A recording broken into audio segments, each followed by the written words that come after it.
पर भी करेंगे, ठीक है। कुछ चीजें कर्लिंगर की सब सही बहुत वो नहीं लगी। क्या चीज कर्लिंगर की? हाँ, बहुत ऑथेंटिक नहीं लगी, या कुछ कहा जाए कि स्वीट नहीं लगी, या वो पूरे ओल्डर नहीं, बुक स्टैंडर्ड लेवल की है, तो उसको समझने के लिए थोड़ा सा आपको ना चीजों को और अच्छे से समझना होगा। बुक अच्छी है, नो डाउट, कर्लिंगर बहुत पुरानी बुक है। एक आपने बेस पढ़ा उसमें जो रिसर्च के टाइप दिए हुए थे, बस वो 2-3 दिए थे।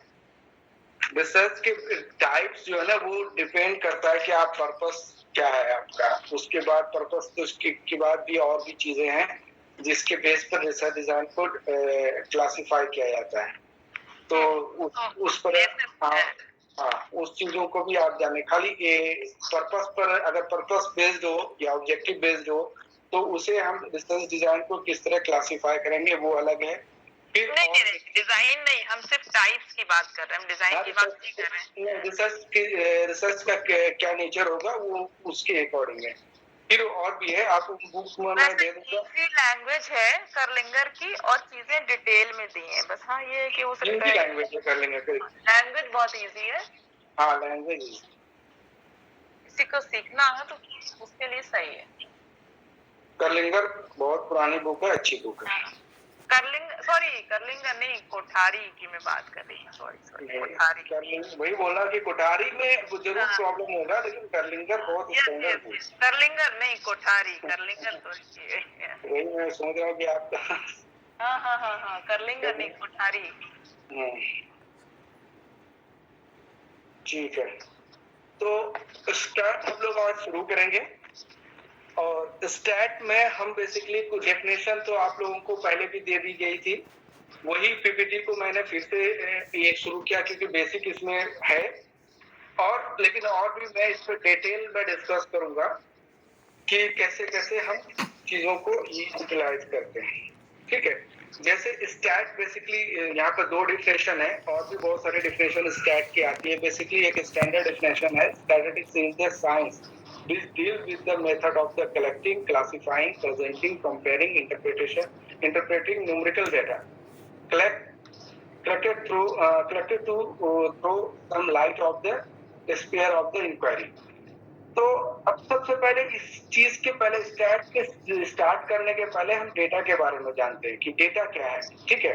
डेटा बेसिकली एक प्लूरल वर्ड है, इसका सिंगुलर होता है डेटा। तो सिंगुलर ऑफ, अच्छा एक बार बताइए कि अगर 50 पार्टिसिपेंट या 50 सैंपल के फैक्ट को हम क्या कहेंगे?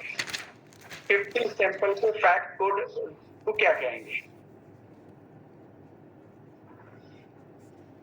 50 सैंपल से ऑब्टेन जो हुआ है न्यूमेरिकल वैल्यूज, उसे हम क्या कहेंगे? या कोई भी चीज है, न्यूमेरिकल हो या रैंक बेस्ड हो, वो किसी भी बेस पे हो सकता है, उसे हम क्या करेंगे? उसे बेसिकली हम डेटा कहेंगे, क्योंकि वो प्लूरल है, 50 लोग डेटा है।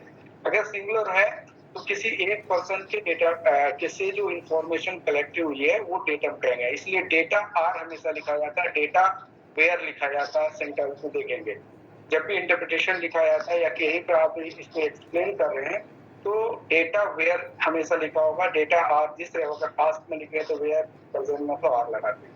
तो डेटा बेसिकली प्लूरल है।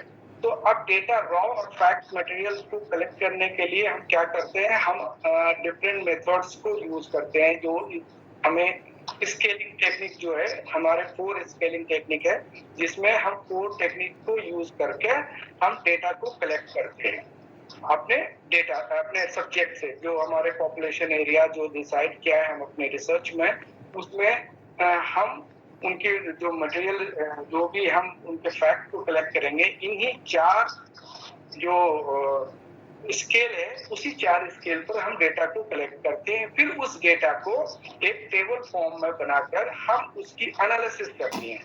तो उस टाइम हमें स्टैटिस्टिक्स की जरूरत पड़ती है, क्योंकि हमें रॉ मटेरियल के बेस पर कोई भी एक्सप्लेनेशन हम नहीं करते, एक्सप्लेन नहीं कर सकते, ना ही हम उसे डिस्क्राइब कर सकते हैं। तो उसे डिस्क्राइब और एक्सप्लेन करने के लिए हमें स्टैटिस्टिक्स की जरूरत पड़ती है, जिसकी यूज हम हम करते हैं। तो स्टैटिस्टिक्स का एप्लीकेशन जो है वो बहुत बड़ा एरिया है इसका।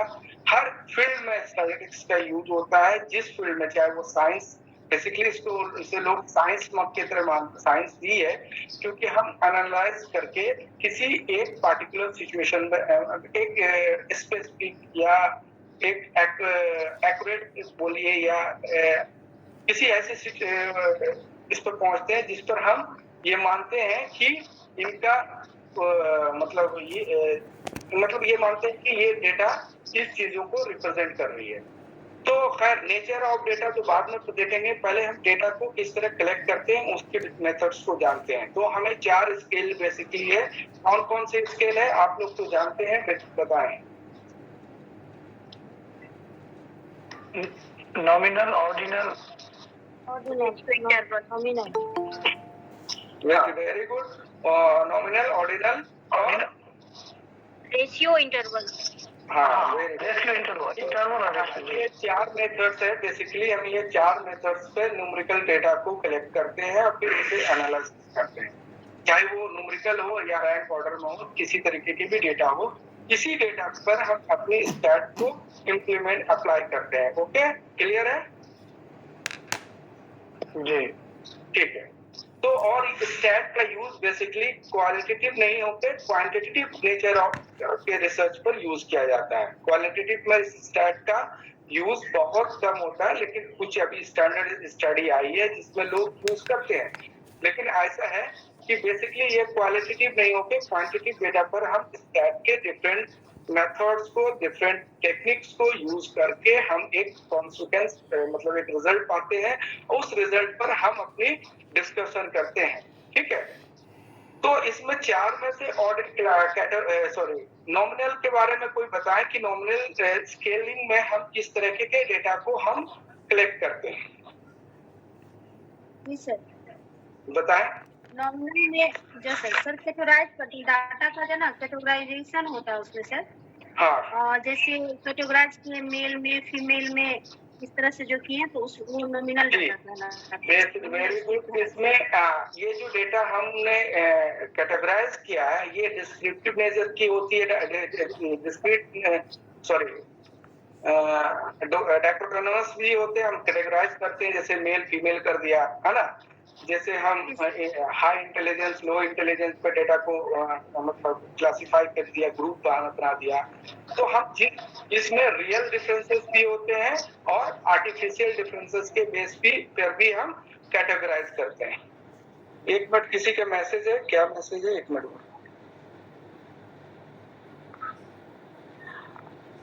अच्छा, रिकॉर्डिंग के लिए बताया गया, ठीक है। तो बेसिकली हम कैटेगराइज करते हैं डेटा को किस तरीके से, जैसा हम लोगों ने कोरिलेशन में देखा था, जिसमें बाइसीरियल, पॉइंट बाइसीरियल और टेट्राकोरिक एंड 5 कोरिलेशन, इस तरह के कोरिलेशन में हम कोई भी डेटा को कैटेगराइज करते थे। तो कौन सा बेसिस पे होता था? 2 बेसिस, रियल बेसिस पर करते थे और आर्टिफिशियल बेसिस पर हम कैटेगराइजेशन करते हैं, ठीक है। क्लियर है? जैसे मैंने एक मैं आपको टॉपिक दे रहा हूँ, इसमें बताइए कि कौन सा डेटा कौन इसमें इंडिपेंडेंट और डिपेंडेंट वेरिएबल कौन सा है और इसमें कौन कौन से मतलब स्केल यूज हुए हैं, ठीक है। मैं एक टॉपिक बता रहा हूँ, ठीक है। A study of emotional competence and work stress among male and female nurses. A study of emotional competence. हाँ, इसमें आपको दोनों चीज में 2 वेरिएबल्स हैं और इसमें कैटेगराइजेशन भी की गई है। इनमें से आपको बताना है कि इन डेटा में से कौन कौन सा स्केल अब इस रिसर्च टॉपिक में कौन कौन सा स्केल अप्लाई होगा, ठीक है। आवाज आ रही है मेरी? तो आप इसमें एक टॉपिक है, लिख लें आप लोग, अगर पेन कॉपी है तो वहां पे लिखें a study of emotional competence and work stress among male female nurses. फिर से बोल दीजिए सर एक बार। a study of emotional competence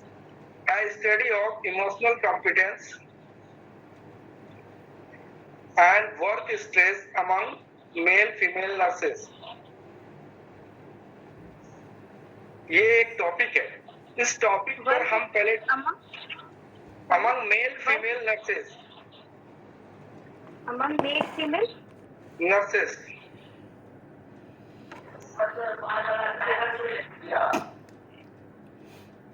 हाँ, क्या पूछ रहे दिनेश जी?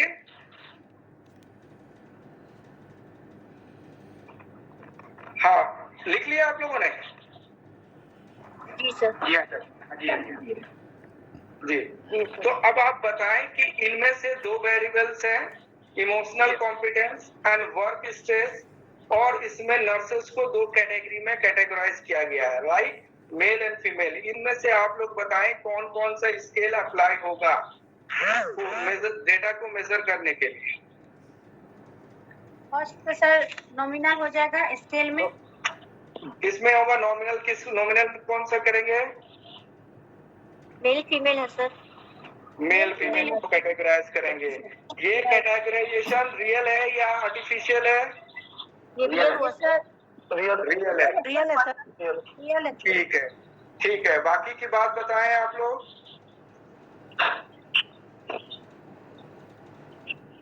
बाकी सर आपने क्या पूछा? आईवीडीवी सर. नहीं, इमोशनल कॉम्पिटेंस को किस स्केल पे मेजर करेंगे?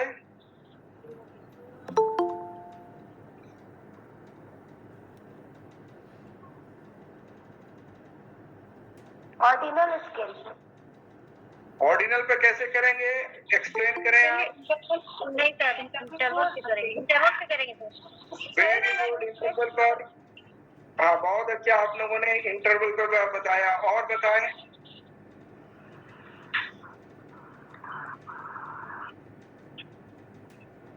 रेशियो से भी कर सकते हैं सर. इंटरवल और नहीं.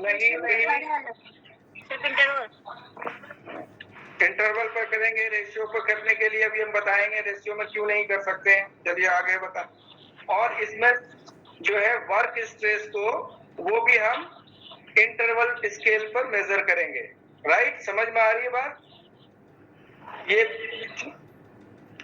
सर इस स्टेटमेंट में 3 स्केल यूज हो सकती हैं. कौन कौन सी मैम बताएं? नॉमिनल, ऑर्डिनल और इंटरवल स्केल. नॉमिनल तो सर हो गई कि मेल फीमेल हो गए. ऑर्डिनल किया जा सकता है कि अगर हम लेवल बना लें कि level of stress high, medium, low. एक मिनट. ठीक है, आपने बताया हाई मीडियम. हाई मीडियम बनाने के लिए आप क्या करेंगी? पहले स्ट्रेस को हम एसेस करेंगे, वो भी इंटरवल स्केल पे. तो फिर इंटरवल स्केल यूज हुआ. वो में कैटेगराइजेशन करेंगे, तब तो वहां पर हम हाई लो में रैंक नहीं दे रहे हैं ना. First division, second division rank नहीं दे रहे हैं उसको. अगर हम कैटेगराइज हाई लेवल भी लो में करेंगे तो भी हमें नॉमिनल डेटा हो जाएगा. उसके बीच के डिफरेंसेस आर्टिफिशियल नहीं सर, हाँ वो नहीं होगा. ठीक. ऑर्डिनल नहीं होगा क्योंकि यहाँ पर ये जो है इंटरवल स्केल उस पर है और वो एक्चुअल डेटा नहीं है, वो एक डमी डेटा है या कहा जाए कि एज्यूम डेटा है. तो यहाँ पर ऑर्डिनल में एक्चुअल रैंक होती है. जी. ठीक है. समझ में आई? क्लियर हुआ? सब लोगों को समझ में आ रहा है ना? जी. ठीक है. तो हम इसमें नॉमिनल और इंटरवल स्केल को यूज करके डेटा को कलेक्ट करेंगे अपने सब्जेक्ट से. क्लियर है? अब इसी में एक ट्विस्ट हम थोड़े से घुमाते हैं. वेरिएबल सेम रहेगा. अगर वेरिएबल सेम रहने के बजाय हम या मेल फीमेल के जगह पर हम हाइट में कैटेगराइज कर देते हैं. समझा? हाइट में अगर किसी भी सब्जेक्ट को, नर्सेस को हम हाइट में क्लासिफाई करते हैं 6 फीट 5.5 से अबव एंड 5 से बिलो. ये दो कैटेगराइज कर देते हैं. या 5 से अबव वाले को एक कैटेगरी में ले लेते हैं, 5 से बिलो वाले को एक कैटेगरी में ले लेते हैं. तब हम कौन सा स्केल यूज करेंगे? Rank order. रैंक ऑर्डर नहीं, बिल्कुल नहीं. रैंक आइडेंटिफाई करना है तो ऑर्डिनल लेंगे। ऑर्डिनल भी नहीं होगा, तब हम यहाँ नॉमिनल तो करेंगे, लेकिन उसके लिए हमें रेशियो डेटा यूज करेंगे, क्योंकि इंटरवल पर हमें एब्सोल्यूट जीरो नहीं होता है, ट्रू जीरो नहीं होता है, आर्बिट्री जीरो यूज करते हैं। सर आप क्वेश्चन रिपीट कीजिए, आपने क्या क्वेश्चन पूछा था? मैंने यहाँ क्या था, मेल फीमेल की जगह पर नर्सेस को मैंने 2 पार्ट में बांटा था, नॉमिनल कैटेगराइज किया था नॉमिनल स्केल पर मेल फीमेल, लेकिन हम यहाँ पर हाइट के बेस पर हम क्लासिफाई करते हैं। अच्छा, नर्सेस का categorisation instead of gender height के अकॉर्डिंग कर दिया। हाँ, जेंडर को हटा दिया, जेंडर है ही नहीं वहाँ पर, हाइट के बेस पर हम क्लासिफाई करते हैं। तब नर्सेस 5 फीट की नर्स हो गई और 4.5 फीट की हो गई या 5.5 फीट की हो गई। हाँ, अबव 5 बिलो 5 ये करके हमने कैटेगराइज कर दिया, ठीक है, बिलो 5 कैटेगरी हो गई, ठीक है। हाँ, तो यहाँ पर हमें कैटेगराइजेशन तो नॉमिनल हुआ, लेकिन हम डेटा जो कलेक्ट करेंगे वो हमें रेशियो स्केल पर कलेक्ट होगा डेटा। क्यों? क्योंकि उसमें रेशियो में है, हम एब्सोल्यूट जीरो यूज करते हैं, और नॉमिनल इंटरवल डाटा में हम एब्सोल्यूट जीरो यूज नहीं करते हैं, ट्रू जीरो यूज नहीं होता है, क्योंकि कोई भी इंसान जीरो IQ लेकर पैदा नहीं होता है, उसके अंदर जीरो इमोशन नहीं होता है। क्लियर है? लेकिन सर मेरा एक क्वेश्चन है हाँ, कि हमने उसको चेंज किया, कैटेगराइजेशन जो किया था नर्सेस का, इंस्टेड ऑफ जेंडर हमने हाइट पे उसको चेंज कर दिया, बट हमारे जो स्टडी वेरिएबल है वो तो रिमेन इमोशनल कॉम्पिटिशन स्ट्रेस ही है। हाँ, वो वही रहेंगे, वो वही है, तब तो फिर वो इंटरवल में ही रहेंगे, वो इंटरवल में रहेगा। यहाँ पर नेचर चेंज हो गया ना, तो ये डेटा का नेचर तो सर नॉमिनल ही रहेगा ना। इसका नर्सेस नॉमिनल है, अगर हाइट तो आप कलेक्ट करेंगे डेटा। हाँ, नेचर रेशियो हो गया। हाँ, ये चीज को समझना है आप सभी लोगों को, ये थोड़ी सी ट्रिकी है, मतलब समझना है इसको, लोग कैसे। मेरा एक क्वेश्चन है, एज को किस पे रखेंगे, सॉरी नॉमिनल में या कि रेशियो में?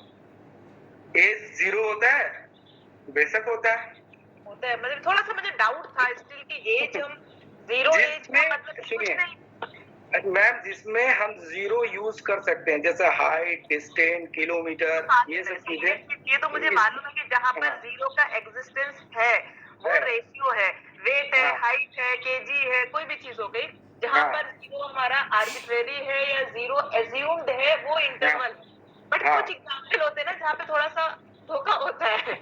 हाँ, धोखा होता है, बेशक होता है, क्यों नहीं होता। कंफ्यूजन लिखित तो यही है रिसर्च का नाम।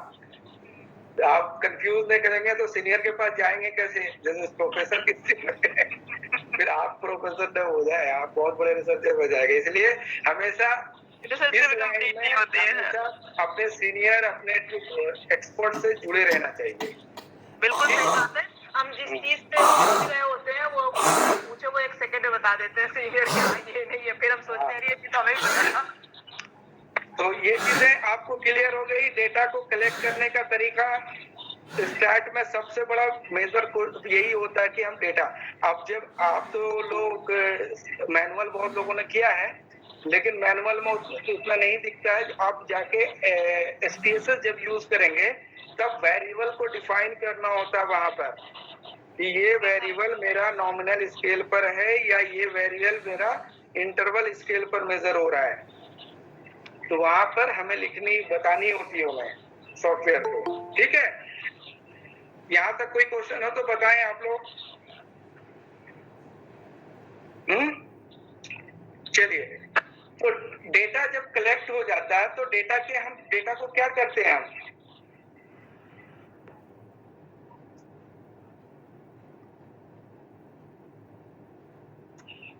बताइए, दिमाग लगाइए।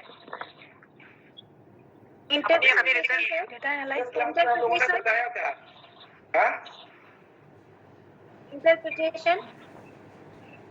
जब डेटा कलेक्ट आपके पास आ गया, 100 बंदे के डेटा आपके पास हैं, ठीक है, 100 सब्जेक्ट के या आपका जो पॉपुलेशन एरिया अपने रिसर्च टॉपिक में है, अगर वो 100 है तो 100 से आपने डेटा को ले लिया, डिफरेंट स्केल पे डेटा को आपने कलेक्ट कर लिया, डेटा आपके पास आ गया रॉ फॉर्म में, तब अब आप क्या करेंगे ये बताएं।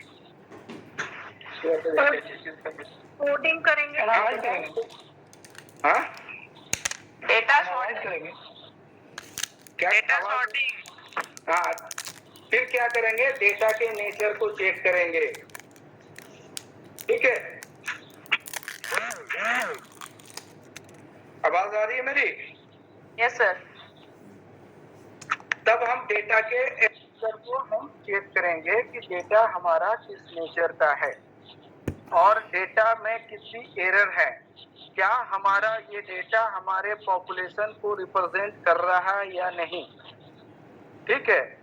तो हम इसके लिए फिर अदर टेक्निक्स को यूज करते हैं जिसमें हम नॉर्मल डिस्ट्रीब्यूशन चेक करते हैं, ठीक है, कि हमारा जो डेटा है वो नॉर्मल है या नहीं है, नॉर्मलाइज है या नहीं है, या किसमें कोई प्रॉब्लम है,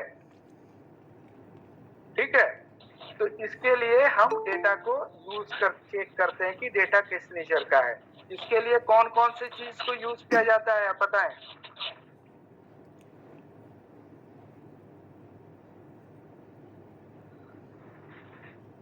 क्या क्या देखना होता है?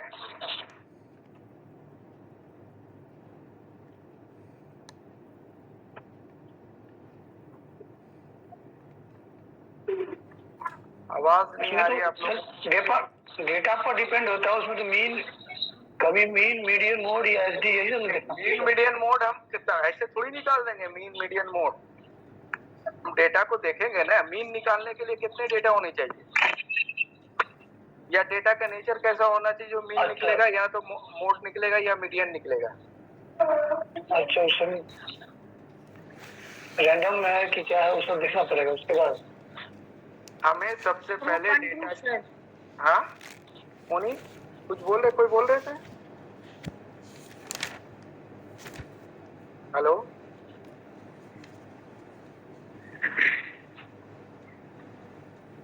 बोलिए बोलिए, आप लोग बोल चुप क्यों हैं? तो बेसिकली हम डेटा को चेक करेंगे। डेटा को चेक करने का तरीका होता है, हमें जेड स्क्वायर निकाल के भी डेटा का नॉर्मलिटीज को चेक करते हैं, या फिर कटोसिस, ऐसा स्क्वीनेस और कटोसिस से भी हम डेटा का नेचर को चेक करते हैं कि हमारा डेटा कैसा है, ठीक है। तो इसके लिए हम बेल कर्व बना करके हम चेक करते हैं कि डेटा हमारा राइट साइड भाग रहा है या लेफ्ट साइड जा रहा है। तो अगर ऐसा है तो ये डेटा कटोसिस है। उसकी रेंज होती है, रेंज क्या होती है कटोसिस मैम, अस्पिया मैम?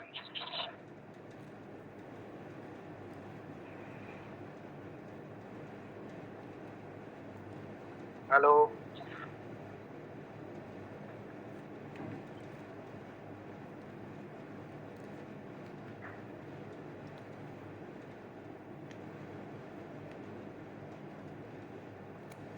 बताएं, आप लोग कुछ नहीं बता रहे हैं।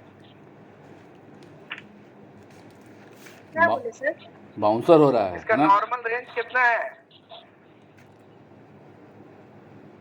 1 to infinity है ना?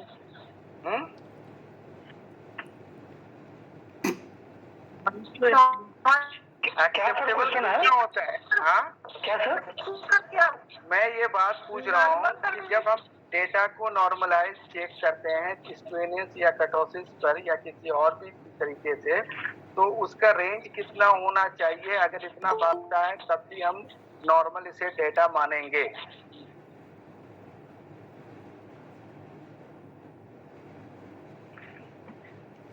+-3 एसडी वाली बात है सर। यहाँ क्या +-3 एसडी, +-3 मैं नहीं समझा मैंने। मतलब जैसे 1 एसडी, 2 एसडी, 3 एसडी प्लस में तो बताया थी एनपीसी वैल्यू के बाद, एनपीसी जब पढ़ाई थी उसमें। हमेशा याद रखें -1 और +1 के बीच में रेंज को चेक करते हैं। 68 पॉइंट लेस देन -1 और ग्रेटर देन 1 होना है। तो ठीक है? मेरे ख्याल से 68 पॉइंट कुछ है, क्या बोल रहे हैं? 68 पॉइंट समथिंग। 68.26।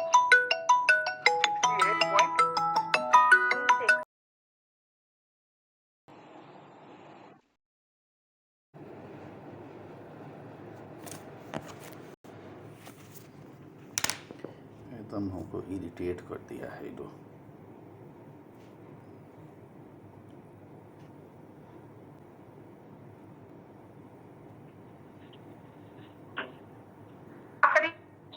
हेलो, क्या पूछना चाह रहे हैं? आप समझ नहीं पा रहे हैं। हमने ये पूछा कि कर्टोसिस जब आपकी वैल्यू आती है तो उसका रेंज क्या होता है, या स्क्यूनेस का रेंज क्या है, ये मैं पूछ रहा हूँ। इसको हम ये रखेंगे, किस रेंज तक हम इसको समझेंगे कि ये नॉर्मल है।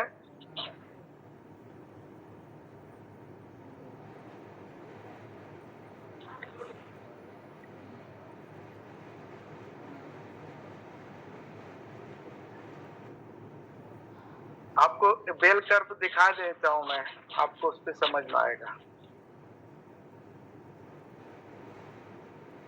हेलो, मेरी हाँ। आवाज आ रही है? हाँ, और ये बताएं आप। जी, क्या इस बीच में क्या हुआ ये बताइए पहले। मैंने ये पूछ रहा हूँ कर्टोसिस और स्क्यूनेस का रेंज क्या है। स्क्यूनेस की अगर +1 और -1, +1 के ऊपर है और -1 के नीचे है तो दैट मीन्स कि ये हाईली स्क्यूड है। हाँ, वेरी गुड। 0.5 और 0.5 से 1 और उधर -0.5 से -1 के बीच की जो रेंज होती है वो मॉडरेटली स्क्यूड में काउंट की जाती है। बिल्कुल सही। और कुछ समझ में आ गया आप लोगों को? समझ में आई बात? हाँ नोट कर लें, ये इम्पोर्टेंट हो सकता है, आप लोगों से पूछा जाए, हो सकता है क्वेश्चन हो जाए। इंटरव्यू को तो नहीं, बट जो आपके कॉम्पिटेटिव पॉइंट ऑफ व्यू से अक्सर क्वेश्चन आ जाता है कि स्क्यूनेस का रेंज, या अगर इतनी वैल्यू है तो वो हाईली स्क्यूड है या मॉडरेटली स्क्यूड है। मैम प्लीज एक बार रिपीट कर दें। देखिए, अगर स्क्यूनेस की वैल्यू 1 या तो आप ये कह लीजिए +1 के अबव है, ठीक है, +1 से ज्यादा है और इधर -1 से कम है, तो ये आपकी हाईली स्क्यूड में जा रही है। जैसे स्क्यूनेस पढ़ी थी आपने कि जो प्लस की है वो राइट साइड है, माइनस की लेफ्ट साइड भागता है, माइनस की आपकी लेफ्ट साइड है, तो -1 से नीचे जा रही है तो आपका हाईली स्क्यूड है, +1 के ऊपर जा रही है तो हाईली स्क्यूड है। ऐसे ही कर्टोसिस की भी वैल्यू आती है, उसका भी फॉर्मूला भी होता है कर्टोसिस को कैलकुलेट करने का। आप लोगों को ये चीजें भेज देंगे, टेंशन न लें आप लोग, ठीक है? थोड़ा सा आप लोगों को उसमें क्लियर हो जाएगा, उसे याद रखेंगे। छोटी सी वैल्यू होती है वो याद रखेंगे, जैसे हमेशा हो सकता है कि क्या पूछ लिया जाए, बट इतना छोटा सा इंफॉर्मेशन है वो रखें। रहमान सर, कर्टोसिस की वैल्यू शायद 3 के आसपास जो है वो एक्सेप्टेबल होती है। हाँ, जेड वैल्यू की भी 3 के अराउंड एक्सेप्टेबल होती है। हालांकि कर्टोसिस को कैलकुलेट करने का फार्मूला मुझे अभी इस वक्त एग्जैक्ट नहीं याद है।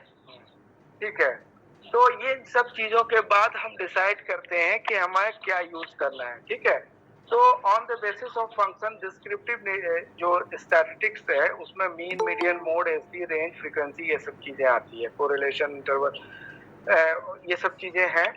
तो अब कल एक क्वेश्चन हो रहा था, कल जब आस्पिया मैम पढ़ा रही थी तो वहां पर एक टॉपिक आया था जिसमें काफी हेल्दी डिस्कशन हुआ था हम लोगों के बीच में, कि डिस्क्रिप्टिव में हम और हु की बात करते हैं और एक्सप्लेनेटरी में हम वाई की बात करते हैं। ठीक है, अब एक टॉपिक हम फिर उसी टॉपिक की बात करते हैं जो टॉपिक आपने अपनी कॉपी पे लिखी है। इसे हमें आप बताएं स्टैट को यूज करने में, डिस्क्रिप्टिव स्टैटिस्टिक्स अब यहाँ पे क्लियर है, आपके सामने एक लाइन में लिखी हुई है, तो इस पर आप उसे एक्सप्लेन करें। ठीक है, क्योंकि एक बात मैं बता देता हूँ, जैसे ये टॉपिक का मेल फीमेल के बीच में हम डिफरेंसेस को देख रहे हैं। ठीक है, जब डिफरेंसेस है तो ये डिफरेंसेस क्यों है, उसके लिए फर्दर हम इन्वेस्टिगेशन करते हैं। तो इसके लिए हम डिस्क्रिप्टिव स्टैटिस्टिक्स को पहले यूज लगाते हैं कि हम उससे डेटा को निकालते हैं कि ये क्या है, ठीक है। फिर उसके बेस पर ऐसा क्यों आया, इसके लिए हम फर्दर इन्वेस्टिगेशन आगे दूसरी स्टैटिस्टिक्स मेथड्स को यूज करते हैं। तो आप उस descriptive type of research and explanatory, तो दोनों को डिफाइन करें। पहले चलिए डिस्क्रिप्टिव को करें, एक्सप्लेनेटरी बाद में करते हैं हम लोग। पहले डिस्क्रिप्टिव को कहें, यहाँ पर हम किस तरह से वहां पर हम इसको फिट करेंगे। यहाँ पे स्टैट, कौन सा स्टैट यूज होता है।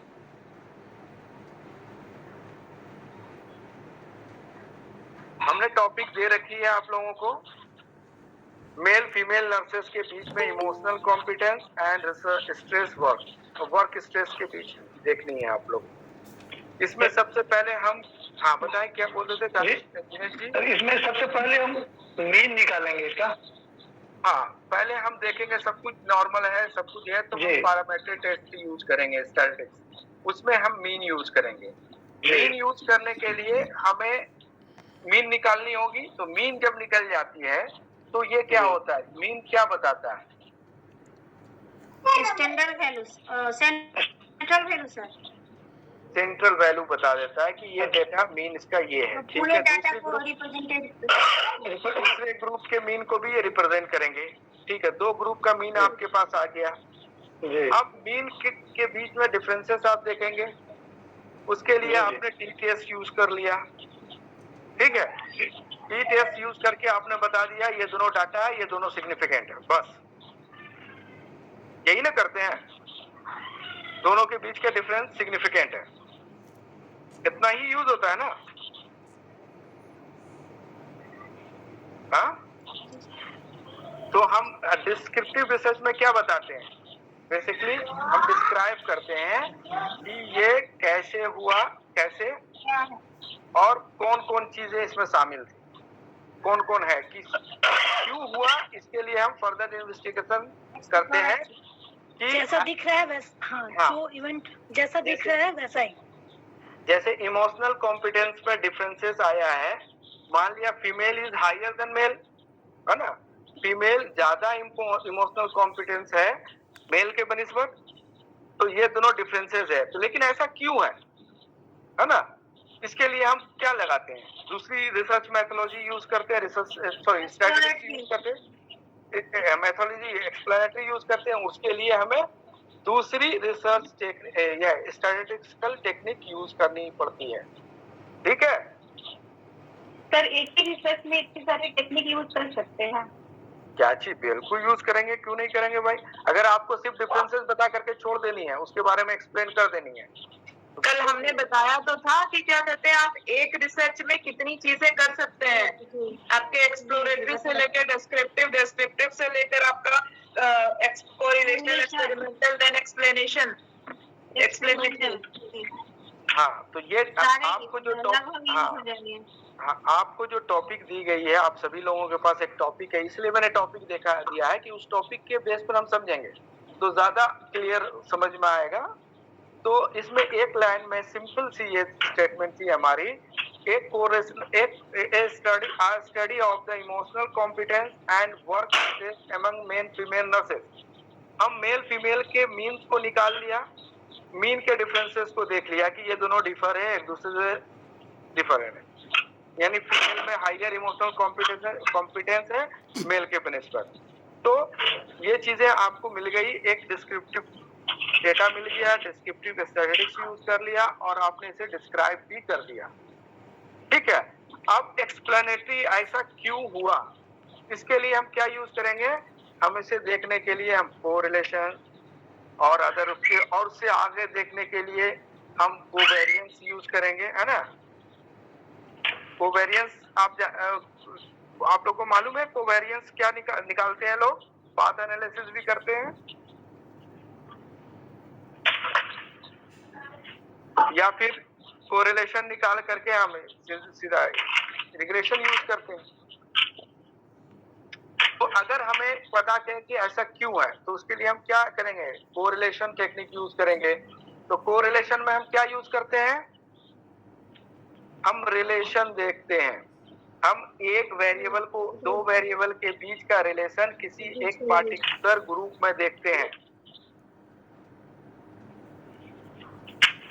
या कोवेरिएंस से हम बता देते हैं कि इसमें कौन कौन सी वेरिएशन इफेक्ट डाला है।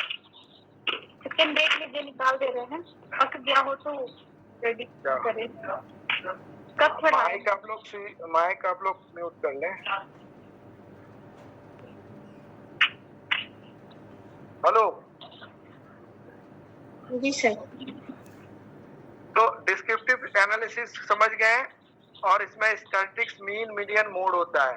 मीन का फॉर्मूला क्या होता है आप लोग बताएं? Sigma x upon n. जी सर। सिग्मा एक्स होता है सर अलग अलग। ये तो अनग्रुप डाटा का आपने बता दिया, लेकिन ग्रुप डाटा ग्रुप में हो तो ग्रुप का सिग्मा एक्स एन सर। हाँ, वेरी गुड, बहुत अच्छा, आप लोग तो स्टार्ट जान रही है।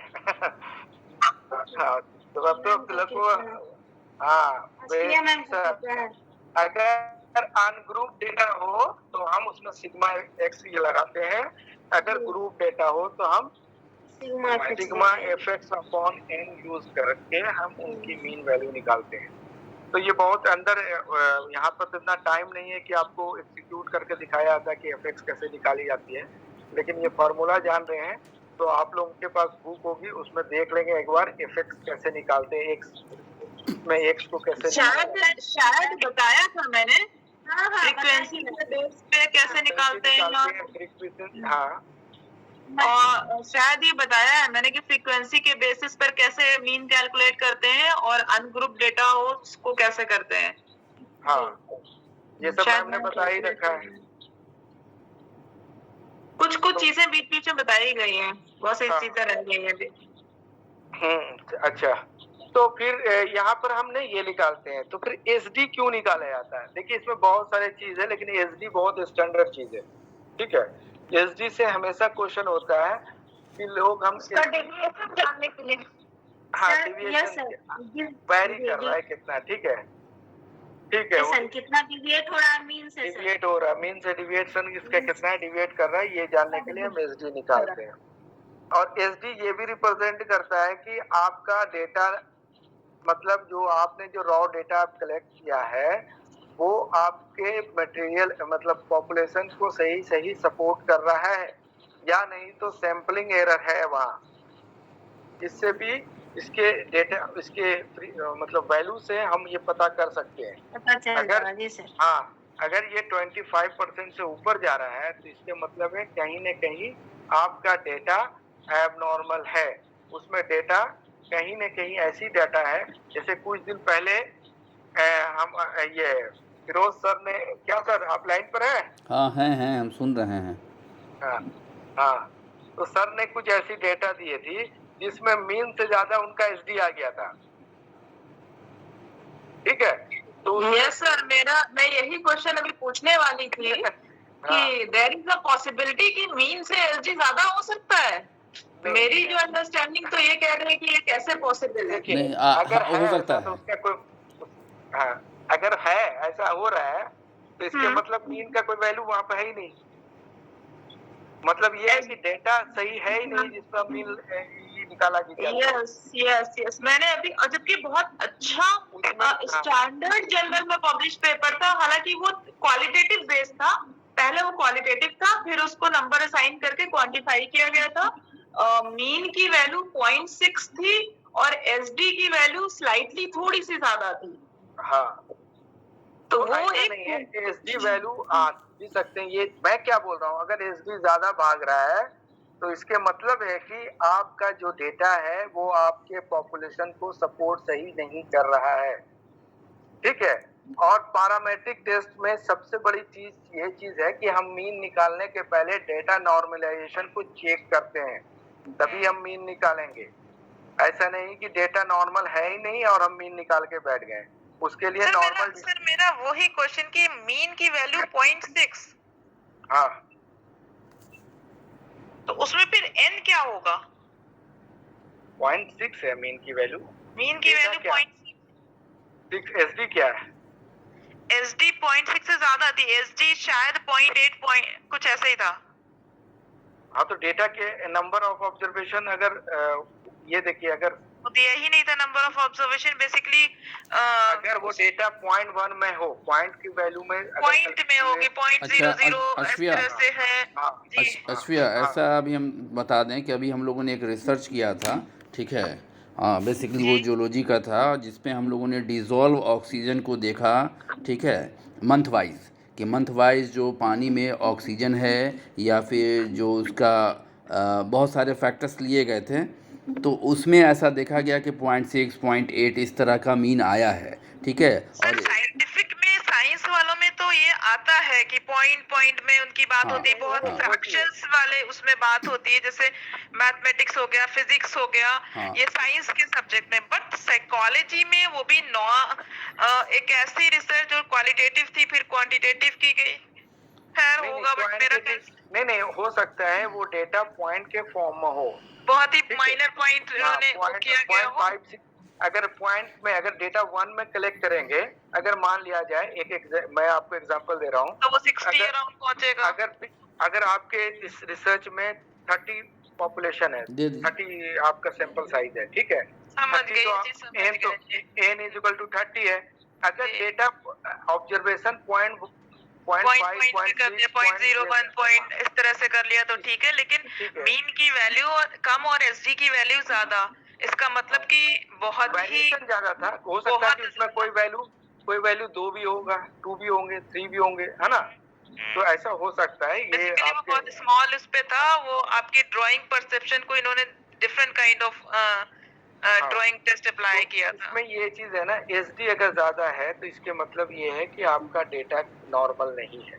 डेटा, कोई डेटा 2, 4, 5 डेटा उसमें इस तरह का है जो आपके एसडी को इफेक्ट कर रहा है, ठीक है, सेंट्रल पॉइंट पर नहीं हुआ है। जैसे अभी आपको बता दें कि वही हम लोग देख रहे थे कि पानी में जो गंदगी का रेशियो देखा गया उसमें, तो वो जनवरी में बिल्कुल नॉर्मल था, फरवरी में नॉर्मल था गंगा में, मार्च, अप्रैल, मई, जून, जुलाई से अचानक पीक पे जाता है वो, ठीक है। एक चीज सर डाटा बता दे रहे हैं, तब आप इसमें जो है एनालिसिस जो हो रही थी ना, हाँ, आप जब उसमें नॉर्मल था तो नॉर्मल को अलग करेंगे, हम समझा नहीं, देखिए कैटेगराइज कर देंगे, कैटेगराइज करके हम निकालेंगे, ठीक है। हम उसको वैसे नहीं कि हमने 12 मंथ का सीधे किया कि 12 मंथ में जो 2020 में और 2021 के कॉम्परेटिवली देखा गया कि दोनों में जो डिज़ोल्व ऑक्सीजन था वो कितना था, या पॉल्यूशन जो है पानी में वो कितना था। तो जनरली देखने में आया कि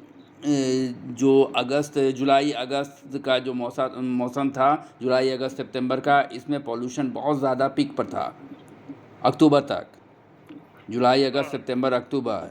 तो उसमें बाकी चूँकि इसके वजह से भी मतलब जो डेटा हम लोग को मिला वो बहुत ही मतलब एब्सर्ड था, मतलब जहाँ पर पॉइंट में आ रहा था वहाँ वो नंबर में आ रहा था पूरा। तो उससे बेसिकली जो इंटरप्रेट हम लोगों ने किया, एक तो जुलाई से बारिश शुरू हो गई, तो बारिश का मौसम था, तो जितने भी शहर की गंदगी थी वो गंगा नदी में गई, ठीक है। दूसरा, फेस्टिवल का पूरा दशहरा, दुर्गा पूजा और दिवाली तक पूरा वो कंटिन्यू कर गया, तो उसका पोल्यूशन भी गया। तो बहुत सारी चीज़ें ऐसा देखा गया उसमें। तो कहीं कहीं पे डेटा आता है अब नॉर्मल, बिल्कुल आपका ठीक। जैसे अगर हम साइकोलॉजी की बात करें, अगर हम एक simple example 5 point rating scale की बात करते हैं कि अगर हम किसी चीज को एसेस करना चाह रहे हैं या डेटा हम कलेक्ट कर रहे हैं 5 पॉइंट रेटिंग स्केल पे, अगर majority of the responses 5 point का मतलब हुआ कि 1 2 3 4 5, 3 आपका मिड पॉइंट हुआ। ज्यादातर लोगों ने रेस्पॉन्सेज अगर 3 पे किए हैं, स्लाइटली 1 2 एंड 4 5 पे किए हैं, तो डेटा हमारा अप्रोक्स नॉर्मल होगा।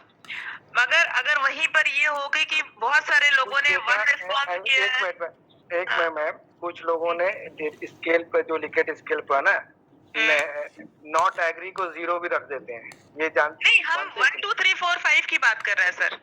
हाँ, हमने 1 2 3 4 5 हाँ उसकी बात अगर हम कर रहे हैं, वो तो खैर है कि वो 0 और फिर 1 2 3 और माइनस में जाता नहीं। जैसे अगर हमारी कोई ऐसी स्केल है, सपोज हम वर्क स्ट्रेस की बात कर रहे हैं और वो 5 पॉइंट रेटिंग स्केल पे है, उसके असेसमेंट या मेजरमेंट, तो उसका क्या होगा कि 3 हमारा मिड पॉइंट हो गया।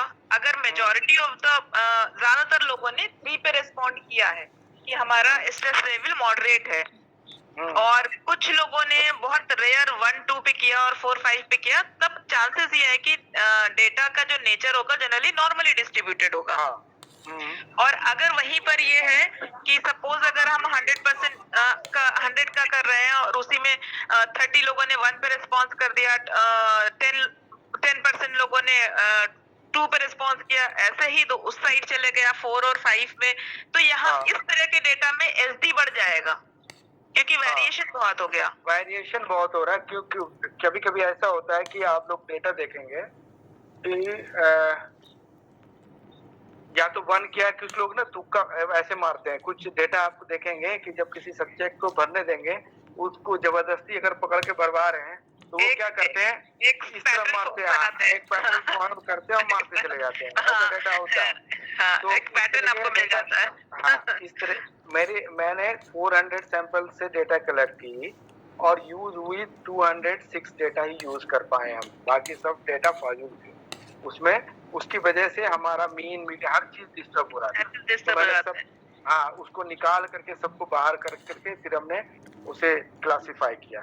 तो खैर ये चीज देखना होता है, कभी भी एनालिसिस से पहले हम डाटा के नेचर को देखते हैं कि क्या डाटा हमारे पॉपुलेशन को सपोर्ट कर रहा है या नहीं कर रहा है। तो ठीक है, तो मीन और एसडी से क्वेश्चन हमेशा होंगे आपसे कि मीन और एसडी आपका क्या है। ठीक है, एसडी का हमेशा डिफाइन भी करते हैं हम, जहां मीन लिखते हैं वहां एसडी की बात करते हैं। ठीक है, तो ये चीजें आप जाने कि एसडी अगर घटेगा बढ़ेगा तो इसके मतलब क्या होती है और ये क्या रिप्रेजेंट करता है। तो इन सब चीजों को यहाँ पर हमने डिस्कस किया। डिस्क्रिप्टिव स्टैटिस्टिक्स में बेसिकली मीडियन हम तब यूज करते हैं जब हमारा डाटा कंटिन्यूअस फॉर्म में ना हो करके एक रैंक ऑर्डर में हो, ऑर्डर वाइज में हो, तब हम जाके मीडियन यूज करते हैं। या फिर मीडियन में बेसिकली इसके फॉर्मूले भी हैं, मोड के भी फॉर्मूले हैं। ये सब फॉर्मूले आपको बुक में मिलेंगे, यहाँ मैंने मेंशन नहीं की है, जिसको निकालते हैं। या नहीं तो बेसिकली ऐसा करते हैं, अगर स्मॉल डेटा है 10 लोगों के डेटा है तो बीच में हम असेंडिंग ऑर्डर से अरेंज करते हैं और मिड पॉइंट को सिलेक्ट करके हम उसे मीडियन मान लेते हैं। ठीक है, मोड में बेसिकली क्या कहते हैं, फ्रीक्वेंसी ऑफ डाटा जिसमें ज्यादा हो रही है उसको हम सिलेक्ट करके हम उन्हें मोड मान लेते हैं। इसी तरीके से अगर ये ग्रुप फॉर्म में हुआ है, जैसे मीडियन के लिए था उसी तरह के, जैसे मीन के लिए था उसी तरह के लिए मीडियन और मोड के लिए भी अलग अलग फॉर्मूले हैं, जिसको आप स्टैटिस्टिक्स की बुक में आप देखेंगे। ठीक है, अच्छा ये बताएं, कोई बताए फ्रीक्वेंसी क्या होती है? किसी नंबर का बार बार आना। एक और क्वेश्चन मेरी यहाँ पर बात है आप लोगों से। एक क्वेश्चन स्मॉल छोटी सी क्वेश्चन है, जैसा आपने यहाँ पर बात किया था ग्रुप डेटा और अनग्रुप डेटा, दोनों के लिए मीन और इसका अलग अलग फॉर्मूला आप लोगों ने बताया, बहुत अच्छा। अब यहाँ पर बताएं कि हम ग्रुप डेटा से आप क्या समझते हैं और अनग्रुप डेटा से आप क्या समझते हैं। ये भी बहुत क्वेश्चन हो सकता है, समझने की चीज है। थोड़ी सी बात यहाँ पर हम लोग डिस्कस कर लेते हैं। ग्रुप डेटा, अनग्रुप डेटा को हम कैसे क्लासिफाई करेंगे बताइए।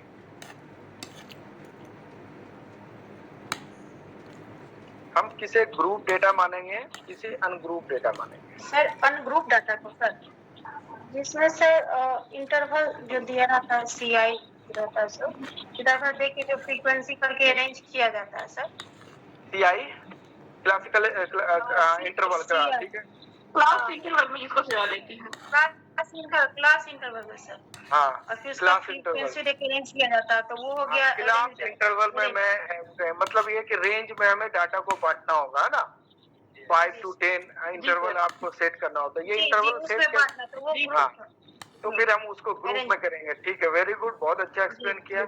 और इंटरवल निकालने का फॉर्मूला आप लोगों को मालूम है? इंटरवल यस सर, मालूम है सर। हायर प्लस 10/2 ना। हाँ बताएं, कोई भी बताएं। 10/2 क्या?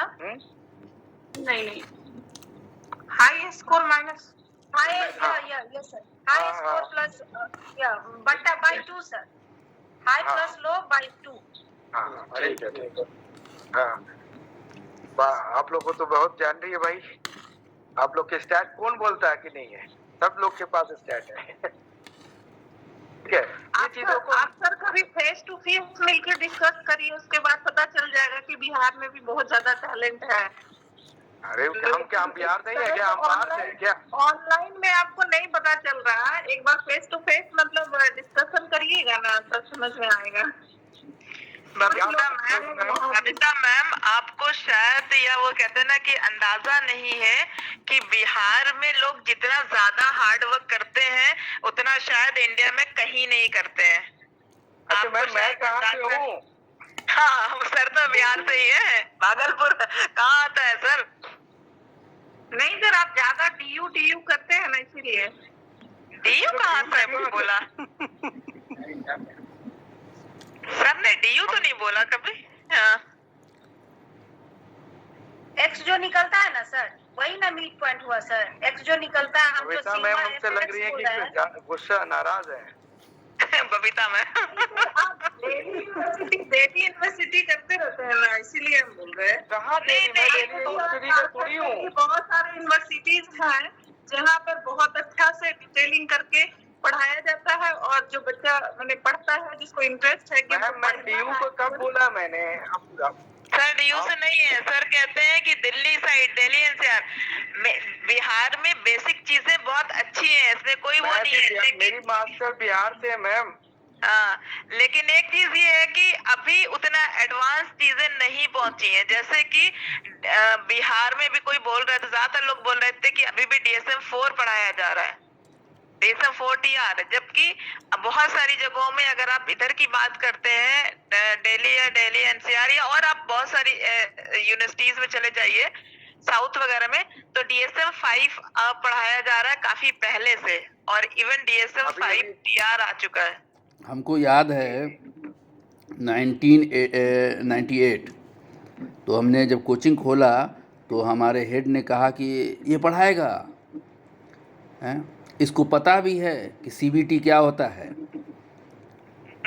उस टाइम CBT नहीं आया था, तो हमने कहा कि जी सर, कॉग्निटिव बिहेवियर थेरेपी। तो उन्होंने एक बार हमको देखा, फिर पीठ पे हाथ रखा, कहा कि नहीं ये पढ़ा लेगा।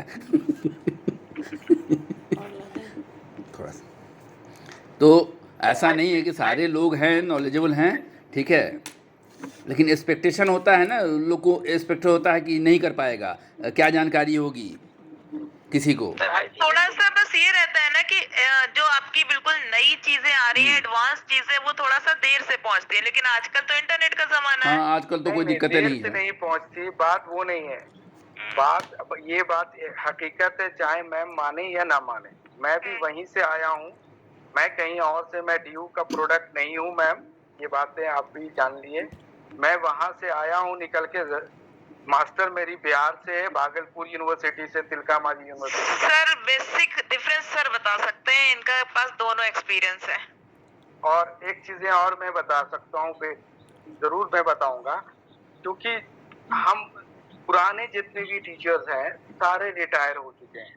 पुराने टीचर जितने अच्छे थे, अभी के जनरेशन में, मैं भागलपुर यूनिवर्सिटी की भी बात करता हूँ खुद, मैं गलत क्यों बोलूंगा? जिस यूनिवर्सिटी से पढ़ा, अभी वो हाल है कि अभी डिपार्टमेंट का हालत खराब पड़ा हुआ है। तो जो फैक्ट है उसको बोलने में मुझे ये नहीं होता। नेचर को लीजिए या सोशल सर्कमस्टांसेस को लीजिए, सारे चीज जो है वो डिटोरिएट ही कर रहे हैं, ठीक है? वो सर ये चीज सिर्फ बिहार में ही नहीं है, ये आप हर जगह। अगर हम अपने डिपार्टमेंट की बात करते हैं सर, अगर हम अपने ही अलीगढ़ डिपार्टमेंट की बात करते हैं, तो आज जो हमारे टीचर थे, उनके टीचर कितने ब्रिलियंट थे। इवन हमने जिनसे पढ़ा है उनके पास जितनी नॉलेज थी, आज डिपार्टमेंट में कौन बचा है? गिनती के 2-3 टीचर है, बाकी सारे गेस्ट टीचर है। तो वो क्या बताएंगे? उनके पास कितना एक्सपीरियंस है, और वो टेक्नोलॉजी का जमाना, जिन्होंने बेसिक चीजें पढ़ी ही नहीं है। उनको रोज कुआं खोदना है। बात ये, आप मुझे गलत समझ रही हैं। ऐसा नहीं कि मैं क्रिटिसाइज करता हूँ, मैं आज बिहार को ही रिप्रेजेंट करता हूँ यहाँ, ठीक है, और मैं बिहार ही लौटना पसंद करता हूँ, ठीक है। तो मैम ने बताया कोई बात नहीं है, उनकी अपनी ये है, क्योंकि मैं लेकिन सर हाँ हाँ, लेकिन सर कभी कभी क्या ये किस्मत की बात है, हर जगह अच्छे और कमी हर जगह है। और बेशक नहीं, कमी हो गई है, कमी थी नहीं, थी नहीं, हो गई लेकिन ये लंबे समय इत्तेफाक से है बहाली सर। ना होने के कारण, लंबे जी समय हाँ। से ना होने के कारण ये कमी आ गई है।